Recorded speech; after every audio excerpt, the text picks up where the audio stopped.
to the Herd in the Corridor podcast, a podcast about exploring issues within the U.S.-India corridor and beyond.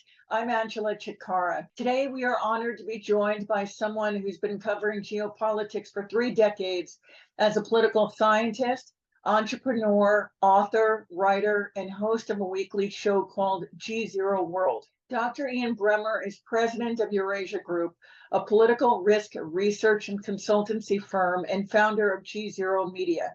Welcome, Ian. Hi, Angela, good to be with you. Thank you. Ian, so there was a time when you argued that, quote, politics mattered at least as much as economics for market outcomes. It was a hard sell. Then 9/11 happened and our world changed. We then began to realize how interdependent our world is, and we needed to understand why politics mattered as much as economic and market variables. Fast forward to today. Recently, you delivered the commencement exercise on Columbia University's campus while wars continue in the Middle East and between Russia and Ukraine.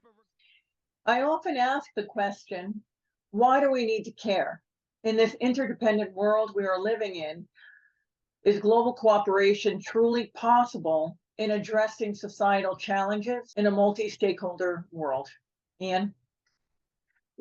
Yeah, I mean, it's getting harder because the United States is still the most powerful country in the world, but most Americans are much less willing to support policies of open market access and free trade, to support policies of American foreign aid dollars or national security dollars going to help protect other countries, allies or friends, and to promote the American idea and ideals and standards of democracy in a multilateral and universal way. So, I mean, from that perspective, it's harder. Also because there are really no other countries or group of countries that are willing or capable of standing in for the place that the Americans used to occupy. But having said all of that, there are global challenges that require multi-stakeholder approaches. And what I mean by that is not just governments, but also NGOs and multilateral organizations and corporations. And we are seeing that. Climate is the most obvious example.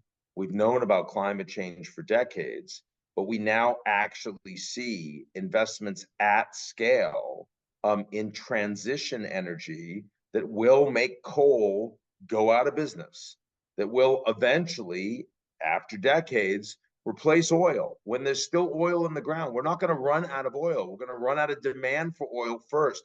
No one would have thought that 30 years ago. The reason for that is global cooperation and governance. Now that started with young people, and it started with, big institutional investors thinking longer term. It didn't actually start with governments particularly, but it now is being driven by everyone, including governments. And I see the beginnings of that, though it's much more urgent, in artificial intelligence too. So despite all the structural challenges, I wouldn't make the case that we can no longer achieve global cooperation. India is the most populous country on the planet with 1.4 billion people with a growing middle class and consumers. More than 50% of its population are below the age of 25, and more than 65% are below the age of 35. Even one of India's biggest skeptics, investor Jim Rogers, is now in support of the India growth story. What is the India growth story from your perspective, and how has it evolved? Well, it's been disappointing for a long time, and there have been a lot of India skeptics out there, but there are very few today. There are very few in part because the prime minister, who's going through his third elections right now as you're interviewing me, is going to win easily. He probably won't get a supermajority, but he'll certainly get a majority. His popularity is almost 80%, virtually unheard of in a large democracy in this environment today, where so many countries are just about throw the bums out, whoever they are, whatever part of the political spectrum they're on. And also, Modi has been driving economic reform and transformation, building out infrastructure, improving access of economic benefits without disruption to the lower and middle classes, making agriculture more efficient, improving technology and investment. And those are things, of course, as they happen, that'll make people much more excited about India. And that's why India is now on a path to become the fourth largest economy in the world in this coming year, third largest by 2028. It's not the same as the China story. It doesn't have the same scale globally, and it wouldn't for a very long time. But it is the most exciting individual economic growth story on the planet right now. And I think that their governance and leadership has a lot of credit that they can take for that. So what are global leaders and markets watching for as India and several countries around the world go to the polls, as you rightly pointed out, including the United States? Look, around the world, people are concerned about the future of democracy. I mean, they went to the polls in Russia. I could have told you beforehand who was going to win. That wasn't much of an election. But there are a lot of elections that do really matter. Most of those elections have not been massively dysfunctional. Just talked about India, which is the largest, of course. Then you've got Indonesia and the very popular Jokowi he couldn't run again. Prabowo, who was his preferred successor candidate, his son is the vice president on that ticket, ran. They won by a decent margin. 120 million people voted in one day, and it was very smooth and it was very stable. We're going to have European parliamentary elections across the whole EU this summer, and they will be free and fair. And while they will probably show that the populist right will do a little better than they have historically, you'll probably end up with the same coalition of parties running the country. So Mexico, you're going to have an election that'll be very easily won in all likelihood by Claudia Sheinbaum of the same party of the outgoing president López Obrador, and that's going to have a smooth transition. So I'm pointing to all these elections. It doesn't seem like it's such a big deal. There's a caveat, Angela, of course, and that is that the most powerful country in the world is also the most dysfunctional democracy by a long shot in the G7. Of all of the wealthy democracies, the US is the most dysfunctional. And the Americans are the one major democracy that are incapable of holding an election that is seen as free, fair, and legitimate by all of its citizens. And that is getting worse. We have unprecedented dysfunction in US politics on a daily basis. It's getting normalized because people, they just you can't hit them in the face without them starting to think, well, that's just the way it works. She's going to keep hitting me in the face. That's what's happening politically in the United States. But for the rest of the world, they're very, very deeply concerned that the US political system is no longer fit for purpose. Okay, and so what does that mean for the remaking of the new world global order? What's India's role in this context? And what is the role of the US's allies? Well, I don't think there's going to be one global order because I don't think there's going to be superpowers anymore. You get a single global order when you have superpowers. And what I mean by that, a superpower is a country that can project power globally in all of its major manifestations, technologically, economically, diplomatically, you name it. That is no longer true. Now, the United States is truly the only global power militarily. And I think for the next 10 years, that will still be true. The US has military bases all over the world. It outspends the next 8 countries combined, even though the Chinese cost base is much lower. And when you look at the war in the Middle East, you look at the war Russia-Ukraine, the only country that can lead a response is the United States. If the US wants to do something, something will happen. If not, it's largely going to fail.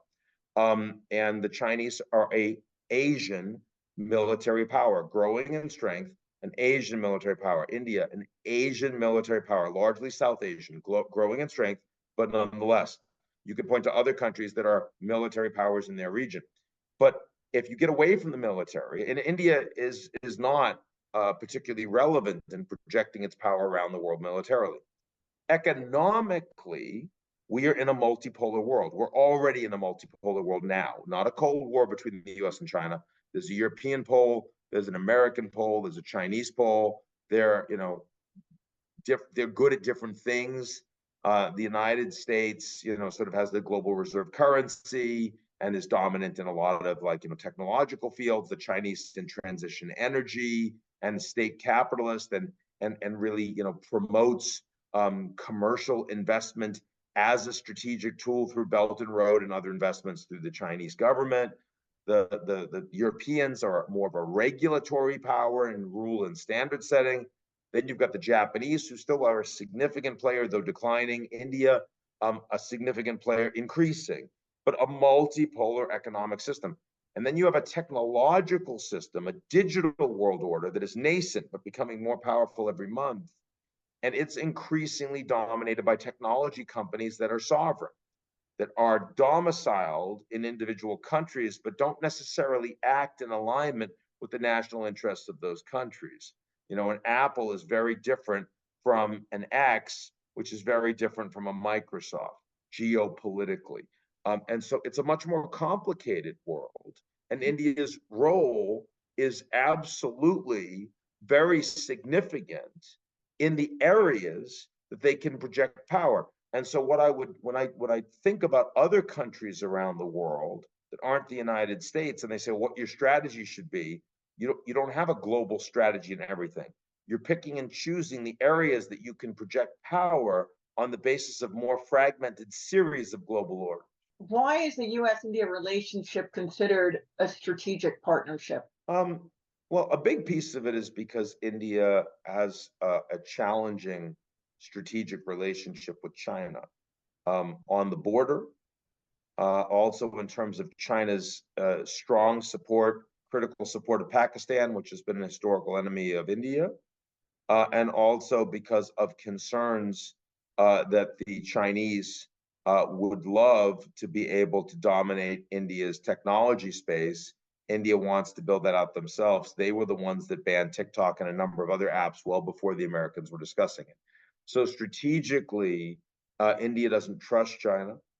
India knows that China wants to dominate the BRICS, dominate the Shanghai Cooperation Organization. India wants no part of that. India is not a part of Belt and Road, right? India is a part of the Quad. India does have an increasing strategic alignment with the United States militarily. They're buying higher end equipment from the US. They're increasing part because of corruption and lack of capacity to provide the parts and the rest.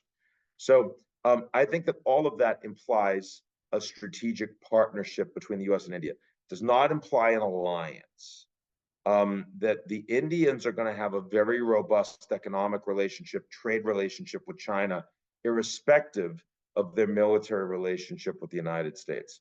And I also think that India will still be a core leader of the global South, which will give them a different set of interests on things like climate change and monetary support for making a transition to a post-carbon energy economy, support for loss and damages for countries that haven't industrialized yet, as the Americans and other wealthy economies have, support for vaccines and development aid. I mean, the Indians are just not going to be aligned with a country that's vastly wealthier than they are and not much interested in a lot of redistribution globally, the United States. So it's a good relationship. It's a strong relationship. India is the one major country in the world not really worried about Trump or Biden. They're going to have a good relationship with the US no matter who wins the November elections, but it is significantly short of an alliance, and it's not on track to become an alliance. So Foreign Affairs magazine's cover story this month is titled, "Can China Remake the World?" And what America should learn from it is one of the articles. And India is seen as an alternative or complement to China, as you referenced. There's also significant cross-border investment. Let's discuss the shift in areas of supply chains. chip manufacturing, joint initiatives on defense, and regional cooperation? I think there is a level of friendshoring as well as nearshoring that's happening to India's benefit. There are a lot of companies that are in strategic sectors or sectors that might become strategic sectors that worry that they're not going to be able to play easily in China, either because the Chinese government will cut them out or because the United States political system will tell them we'll rein them in. And a lot of those companies are thinking about what other markets that they can usefully invest in at scale. Some will go back to the United States because labor is no longer as important a part of their ability to generate profit as availability of capital. Mexico will drive a lot of that too. But if you really need scale and you need labor, then India is going to be very attractive. And we certainly see that going forward. I think that that is very different from saying that India is a principal beneficiary of this trend, because at the same time that the Americans are talking about trying to de-risk China with other countries, you also have strong industrial policy that's looking to build out the United States domestically, build their workforce, their sectors, their industries, whether we talk about automotive or semiconductors or the rest, and they won't be comfortable with large amounts of that going to India. I mean, India is still very early stage in that conversation, so India can benefit a lot more for the next 10 years. But as India gets bigger, they will eventually draw the same level of competitive concern from American industries who have access to political leaders that the Chinese have. Investors and multinationals have gone from being risk averse to being fully vested in the Indian market. Today, more than half of most US-based multinationals employees are based outside of their home markets, such as in India. So how should we be thinking about an integrated workforce where multinationals serve and operate in? What happens when there is a shift in power based on talent and investment in the new world order and in the longer term? Look, I just don't know how fast artificial intelligence is going to transform what we think about a fixed long-term labor force. You know, we've already seen through robotics and automation that labor forces can become much smaller, much more nimble, much more flexible, much more global, but also much more part-time. We've seen gig work. We've seen gig work in Uber and driving apps, but we've also seen gig work for Amazon, for tech companies doing the last mile of intellectual tasks. I suspect that AI is going to make that feasible across large numbers of white-collar jobs that Indians would be very attractive for and very inexpensive and cost competitive for. Doesn't mean the Indians won't get those jobs, but they might not get those jobs as full-time jobs. They might get those jobs in a competitive global labor market for gig work, part-time gig work. And it'll be very interesting to see if India tries to become a leader in regulation for standards and treatment of those workers. Because in the United States, of course, right, I mean, those workers don't have a lot of labor rights, don't have a lot of protections. India is going to want to attract that investment, but they're also going to want to take care of their people. And over time, if it turns out that AI is a much more disruptive technology that undermines a lot of existing trained labor force and does create jobs, but they're different jobs for different people, then that's a question for the Indian government. Very interesting. In the India context, the onus is on the multinationals, the companies, the India-based companies.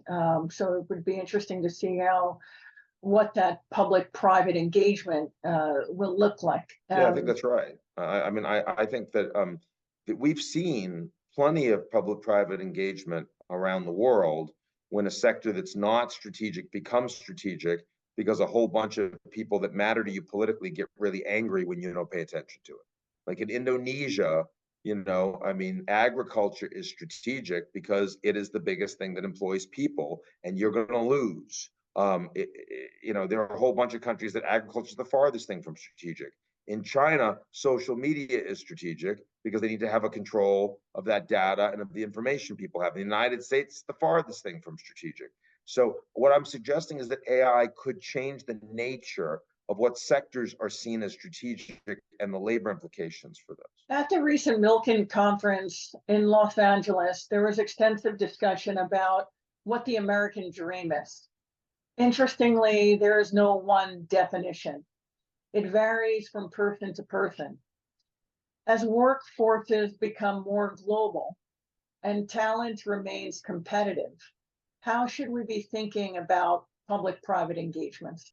I worry that the reason why the United States is seen as increasingly illegitimate by its own citizens in terms of its leadership and its political institutions is because there is no longer the same abiding sense of optimism about the American dream.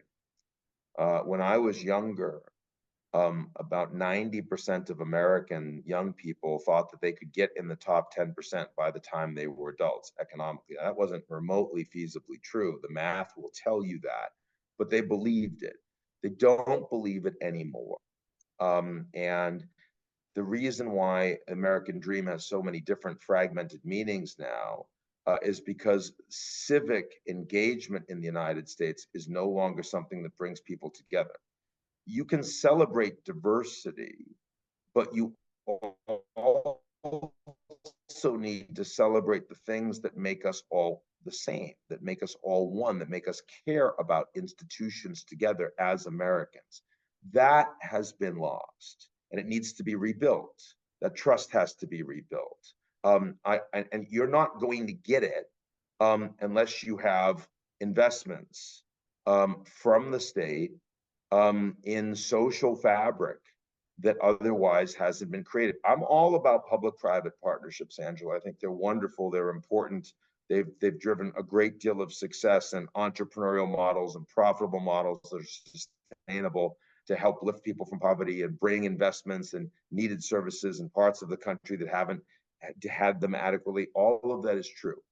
But I will also tell you that the business model of most companies in the United States treat civil society as an externality. And that means that public-private partnerships will not rebuild your defective civil society. The government will need to do that. Leaders will need to do that. And Americans will have to vote in people that are capable of doing it. And we're not, unfortunately, at the precipice of turning that around. And what do you think the India dream is? Oh, I think the India dream is first to actually have a global role. It's to be a friend to the rest of the world. I think that that's something that previous Indian leaders were unwilling to articulate, and now they are. And I think it's wonderful that if you look at China, and that China's global dream is so much about China and doesn't actually have an external focus except for redressing the historical grievances that the Chinese have because they've been kept down and now they need to get that role back, and that's going to make a whole bunch of other countries unhappy. The Indian role, which is partially external, is a much more holistic and positive role. It's a much more integrative role, and therefore it's much more likely to be accepted by other countries around the world. And I think Modi's been very smart in pushing that. Now, of course, India also has a dream domestically, and a lot of that dream is about becoming a middle-income country in short order. A lot of that dream is about becoming a technologically sophisticated country that has full literacy and has reduced poverty dramatically and hunger dramatically. That's going to be harder because India faces one of the worst challenges globally as climate change continues to get worse. And the costs are going to be borne by the Indian government, the Indian economy, the Indian people in ways that the Americans can barely imagine. Also, I would be negligent not to at least mention that some of the India dream appears to be about Hindu nationalism, and is reducing the ability of Muslims to think of themselves as fully fledged citizens of India. I don't think that's driving the majority of Modi's policies. I think that's much more just, sort of a sop for his populist and nationalist right wing. But I think that it is popular, it is working, and India is moving in that direction. And that's the one piece that I would caution about, that I will worry about. Thank you, Ian. My pleasure. That was Ian Bremmer, president of Eurasiagroup. Thank you so much for joining me. Feel free to drop me a line with any questions or comments. See you next time on Heard in the Corridor.